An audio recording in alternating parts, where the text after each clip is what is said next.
আসসালামু আলাইকুম রহমতুল্লাহি ওয়া বারাকাতুহু।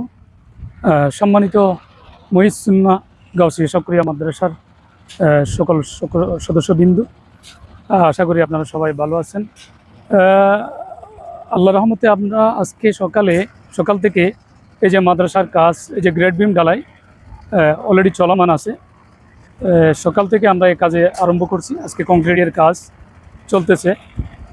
আপনারা অবগত আছেন যে আসলে এটা আল্লাহর ওয়াসে কাজ, এটা মাদ্রাসার কাজ, এটা মানুষের, আপনাদের, আমাদের সকলের সহযোগিতা প্রয়োজন। এখানে কথায় বলেন, পরামর্শ দিয়ে বলেন, ফাইন্যান্সিয়াল যে টাকা, সব কিছুই এই জায়গায় আসলে প্রয়োজন। আপনাদের একান্ত মতামত আমরা আশা করছি। মৌলানা আব্দুল শুকুর সাহেব যখন ছিলেন, আপনারা যেমন তার পাশে ছিলেন, আমরাও তার বর্তমানে, আমি তার ছোটো ভাই মৌলানা মোহাম্মদ করিম, আমি আসলে ওমান প্রবাসেই থাকি। তো এখন ভাইয়ের মৃত্যুতে তো আসলে আমরা সবাই শোকাহত।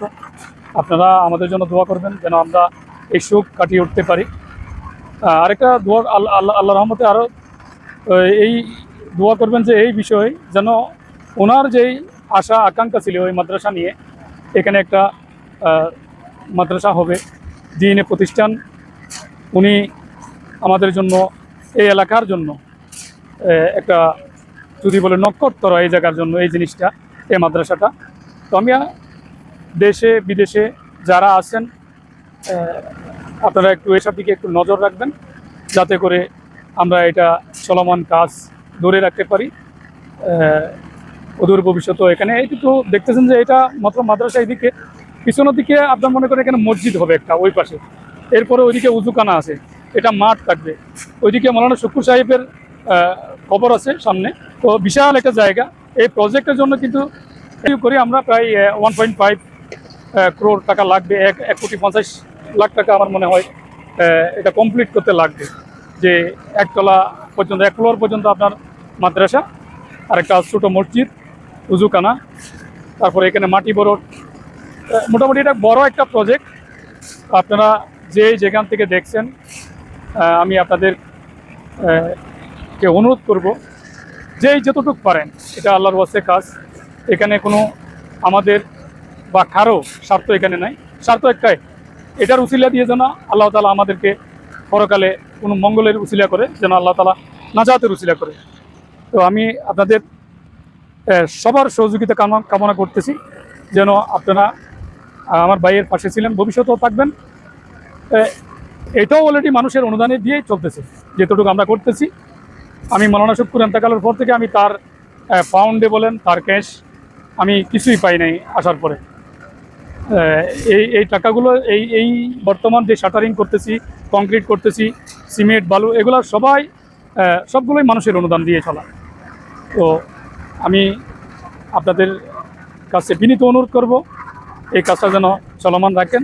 আরেকটা কথা আমি আপনাদের এখানে বলে রাখি, মৌলানা শুকুর সাহেব তার নিজের জন্য যদি বলেন, হয়তো আপনারা অনেকে অবগত আছেন, একটা রুম, আমার ভাইয়ের একটা ঘরের থাকার রুম পর্যন্ত উনি করে যান নাই। যে রুমে উনি অবস্থান করতেন, যদি বলেন এখন বৃষ্টি পড়লে, বৃষ্টি বাইরে পড়ার আগে ওনার ঘরে বৃষ্টি পড়বে। তার একটা ছেলে আছে 8-9 বছরের, তার একটা মেয়ে আছে 5.5 বছরের। তার জীবনের পুঁজি যদি বলেন, তার জীবনের সংগ্রাম, আমরা দুই ভাই অনেক সংগ্রামের মধ্যে এতটুকু আসছি। বিশেষ করে আমি আমার ভাই মৌলানা আব্দুল শুকুরের কথাই বলতেছি, ইভেন আমার কথাই আমি বলতেছি, আমরা অনেক কষ্ট করে এত দূরে গেছি। আমার ভাইয়ের জীবনটা একেবারে সংগ্রামের মধ্য দিয়ে চলে গেছে। মানে তার জীবন শুরু হইতে, তার স্টাডি জীবন, তার কর্মজীবন শুরু হইতে শেষ পর্যন্ত এই মাদ্রাসায় আমি যদি এই জায়গাটা একটু মেনশন করে দেখাই, এই মাদ্রাসার এই মাটিগুলা লেভেল করার টাইমে তার শরীরে একটু ব্যথা অনুভব হয়। ওই টাইমে তাকে বাসা থেকে মেডিকেলে নিয়ে যাওয়া হয়। মেডিকেলে নিয়ে যাওয়ার পরে উনি মৃত্যুবরণ করেন। তাহলে চিন্তা করে দেখেন, তার এই জীবনটা একেবারে সংগ্রামের মধ্য দিয়েই চলে গেল। তো আমি আমার ভাইয়ের নাজাত কামনা, আল্লাহ তাকে যেন জান্নাত নসিব করেন। আমরা সবসময় সেই দোয়া করি আল্লাহ যেন এই মাদ্রাসার উসিলায় তার দুটা ছোট ছোট মাসুম বাচ্চার উসিলায় যেন আল্লাহ তাকে জান্নাতের নসিব করে। যার কারণ উনি যদি চাইতো এই যতটুকু জায়গা নিচে একেবারে কম করে হইলে এখন যদি বিক্রি করে এই জায়গার দাম প্রায় 80-90 লক্ষ টাকা হবে, কিন্তু উনি এটা করেন নাই। উনি করছেন একটা দ্বীন ইসলামের জন্য, একটা মাদ্রাসা প্রতিষ্ঠার জন্য। আল্লাহ রসুলের গুণগান হবে এখান থেকে। এখানে আপনার যদি বলি এইখানে আশেপাশে একটা মাদ্রাসা নাই, একটা মসজিদ নাই।